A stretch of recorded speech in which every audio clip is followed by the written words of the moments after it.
Welcome to the second of our debates in our series titled What If? Radical and Inspiring Ideas for Alternative Education Futures. Now, we want the IOE to be a hub for debate on education issues, and this new event series is part of that, challenging sector leaders to bring some fresh perspectives to long-standing debates in education. And we're really pleased that the TES has come on board with the series, thanks Ed Dorrell, which of course is helping to broaden our reach even further. For our last debate on social mobility, we were trending on Twitter, and that was despite it being both Halloween and the Great British Bake Off final, so we did really well. And as you'll see from the TES magazine on your seats, they're running accompanying pieces in the magazine, and this time there's an article by Mary Curnock. A couple of housekeeping matters. For those of you who like to tweet, you'll find the Wi-Fi login instructions on your seats. And those watching via the live stream can also submit questions for the panel via the hashtag IOE Debates. We're not expecting a fire drill, so if the alarm sounds, please take the doors behind you, turn right, and our fire marshals will guide you out onto Bedford Way, or if necessary, down a floor so that you can exit from the back of the building. So, to the debate. Well, we're seeing a huge policy focus on skills and on vocational education and training, including, of course, the new T-levels and apprenticeships. But apprenticeships are already struggling to meet take-up targets. This evening, we're asking, why has the differential status of academic and vocational education been so intractable in this country? And is there really any prospect of overcoming it? Should we even want to? And what if we were really determined to level the playing field? What would that take? And to try to find the answers to those challenging questions, we have our esteemed panel. Mary Curnock is chair of Kensington and Chelsea College. Prior to that, she was chief executive of UCAS from 2010 to 2017, and before that, she was at the Qualifications and Curriculum Development Agency. Mary's also held a number of senior posts in the biotechnology, food and hospitality sectors, and in 2000 was awarded an OBE for services to training in the hospitality industry. As well as transforming UCAS's operations more generally, it was under Mary's auspices that UCAS branched out from operating university applications to also encompass post-16 courses, from apprenticeships to A-levels. Tony Little is Chief Academic Officer at GEMS Education, a schools group educating over 250,000 students across 173 nationalities. His background is as an English and drama teacher, and he served as a head teacher for 26 years. He's also been a governor for numerous schools, both in the state and independent sectors. And aside from his extensive experience in education, our interest is in hearing from Tony on this topic because of his experience in part of the education sector less associated with vocational options, including the 13 years he spent as headmaster of Eton. Sir Michael Wilshaw is former Chief Inspector of Schools and head of Ofsted, a post that he held from 2012 to 2016. That followed a hugely impressive record as a head teacher, responsible for turning around failing and undersubscribed schools to make them some of the best performing in the country, including Mossbourne and St Bonaventure's Catholic School. Michael's also been Director of Education for ARC schools and an advisor to governments internationally on school improvement. In fact, he's just come back from such a venture. He was knighted for services to education in 2000. And my colleague, Professor Alison Fuller, joins us this evening in her capacity as Professor of Vocational Education and Work here at the IOE. Alison brings to this debate 25 years of research and publications on vocational education, encompassing work transitions, apprenticeship, and wider vocational education and training, and widening participation in education. Alison has examined provision nationally and internationally, and has also developed widely cited guidance on delivering high-quality apprenticeships. So without further ado, we'll turn to this debate, and who better than Alison to start? Alison, over to you. Thanks, Becky, and good evening, everybody. When I asked a few friends in other walks of life about the academic-vocational divide, they looked baffled. One said there isn't one. They entail each other. Building the technological, social and physical infrastructure and creating and making the goods and services that support modern life are only enabled by the availability of people with the knowledge, skills and expertise gained through education, training and participation in a range of educational and workplace settings. Electricians, doctors, barristers, carpenters, nurses, engineers, and dare I say it, academics and other occupations develop their expertise over time and via a mix of learning from and with others, both on and off the job. In this regard, many talk about the value of apprenticeship. It's a model of learning that transcends educational and occupational boundaries and hierarchies. All young people want to have opportunities for personal growth and career development, to have access to work they enjoy that provides a platform for progression and enables them to fulfil their potential and establish themselves financially and socially as independent adults. It's the job of a decent society to support, resource and facilitate their aspirations at the same time as promoting social cohesion and economic success. So what is perpetuating the divide and how does it still impinge? There's lots to say, but I'll focus on just three areas: stratification and language, quality and demand. Firstly, the divide appears in the sifting and sorting of students into streams and routes, enabling or excluding their access to the oversubscribed destinations associated with the best returns and prospects available in a segmented labour market and stratified education system. A key element in this is the increasing proportion of young people entering higher education. In comparison, vocational education is often viewed as the less prestigious option. This scenario is not unique to the UK, but is particularly deep-rooted here. To coin a phrase, if I had £1 for every time the otherness or secondary status of vocational is expressed through terms such as non-A-level or non-university, or in terms of the 50% that don't go to university, or where apprenticeship is presented as a consolation prize for those who don't, assumed can't, go to university, I'd be very rich indeed. The unhelpful dualistic nature of much of this discourse is captured in this quotation from the American philosopher Richard Sennett. History has drawn fault lines dividing practice and theory, technique and expression, craftsman and artist, maker and user. Modern society suffers from this historical inheritance. So how do we undermine the divide? The key to this is improving quality and demand. We know a lot from research and practice about the characteristics of high-quality vocational education, including apprenticeships. Lorna Unwin and I have developed a tool for analysing its expansive and restrictive features.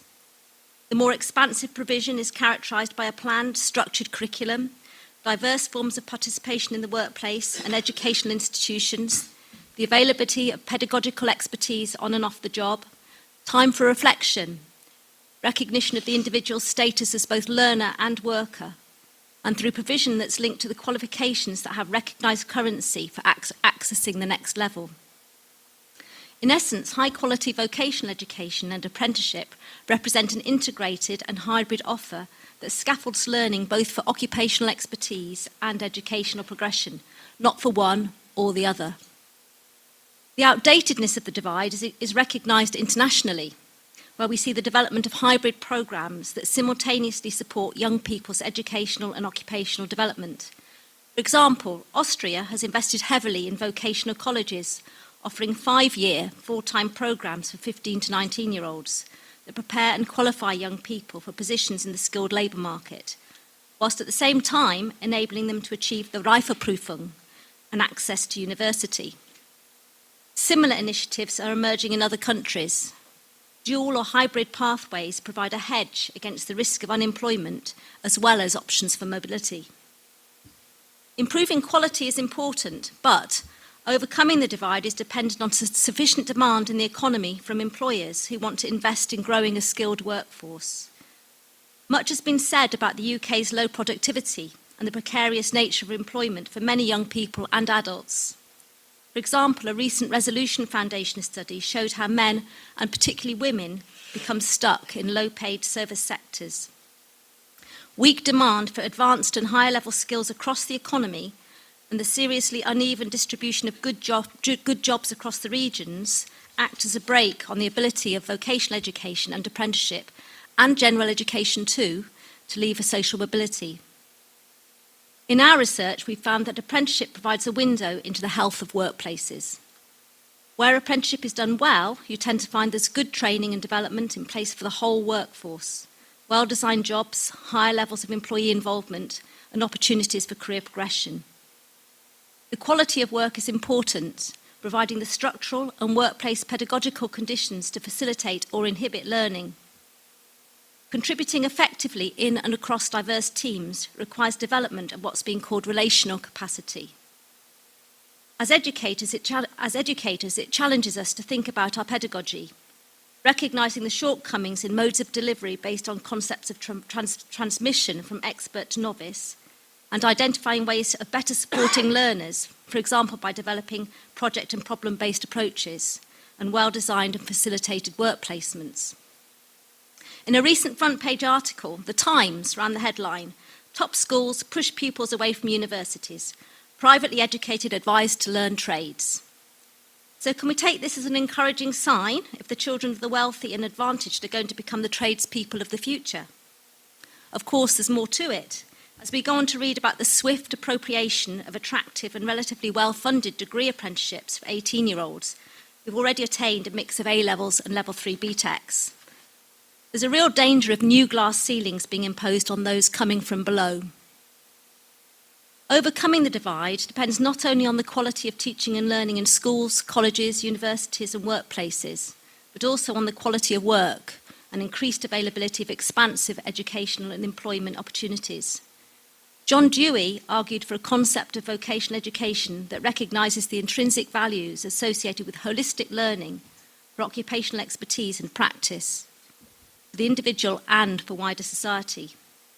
Lorna Unwin has suggested that this broader understanding of vocational education should be reflected in all education. It won't be easy or cheap, but if we achieve this, we would be well on the way of overcoming the academic-vocational divide. Thank you, Alison.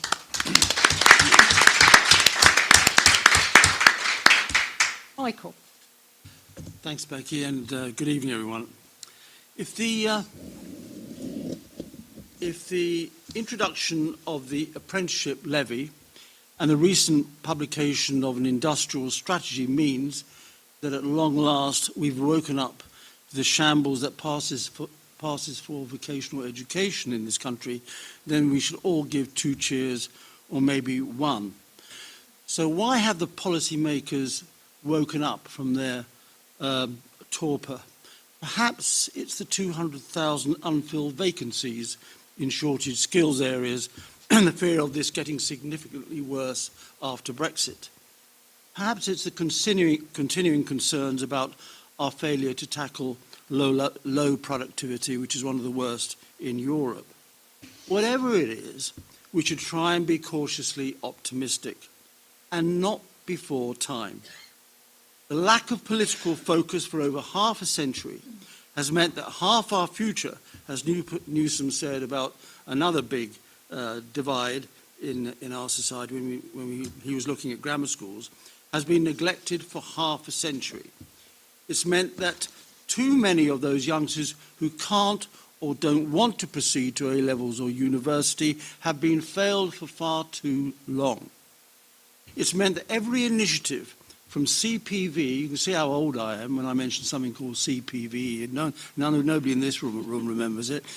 It's meant that every initiative from CPVE to TVEI to diplomas to GMVQs to NVQs have foundered because they were taken by other people's children in places that politicians know very little about and rarely send their own children to. Hardly surprising, then, that we have an underfunded FE system, which, let me remind you, educates 100,000 young people every year. More 16-year-olds go to FE institutions than to sixth form colleges and sixth forms in schools. It's hardly surprising that 40% of colleges in the last inspection year of my tenure as HMCI were judged less than good. It's hardly surprising that 2/3 of youngsters who didn't achieve the benchmark GCSE grades at English and Maths at 16 didn't achieve those grades 2 years later. And it's no good the FE sector complaining about that. They should damn well get off their backsides and work harder to get them those GCSEs. In two of the biggest FE colleges, it's hardly surprising that in two of the biggest FE colleges in the West Midlands, less than 10% of the courses were devoted to apprenticeships. That's in the West Midlands, in the Black Country, the heart of the old Industrial Revolution. Hardly surprising that the largest institutions in our country, the most autonomous and the most unscrutinised institutions in our education system, are not subject to LEA or RSC oversight, are the most underperforming. More interested in the completion of courses than their relevance to local and national employment needs. Hardly surprising that nearly half of apprenticeships, particularly intermediate apprenticeships in the service and business sectors, were judged to be less than good because they were too low level or simply accredited existing work by Ofsted.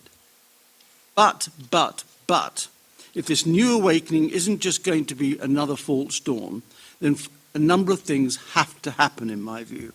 Firstly, political focus has to be more intense, more continuous, and at a much higher level. A junior minister in the DFE with a responsibility for skills who may or may not stay very long will simply no longer be acceptable. A heavyweight politician, a deputy prime minister perhaps, needs to take ownership of what is going to be a huge issue in post-Brexit Britain and sit across the departments of education, business and employment, as well as the CBI and the Chambers of Commerce, to ensure all stakeholders work effectively, especially small businesses where most apprentices are employed and where most of the difficulties arise in relation to the training, finance and the administration of apprenticeships. Without this strong political drive, momentum will be lost and the silos we now see recreated. Education needs to talk to business on the curriculum and vice versa. The Department of Employment needs to talk to both on job vacancies and skill shortage areas. The CBI needs to work with local employers on the accreditation and training of apprentices. I don't need to labour the point. Secondly, the secondary curriculum has to be given the flexibility to accommodate a strong core, as well as those subjects and areas of the curriculum that young people need for employment in the 21st century.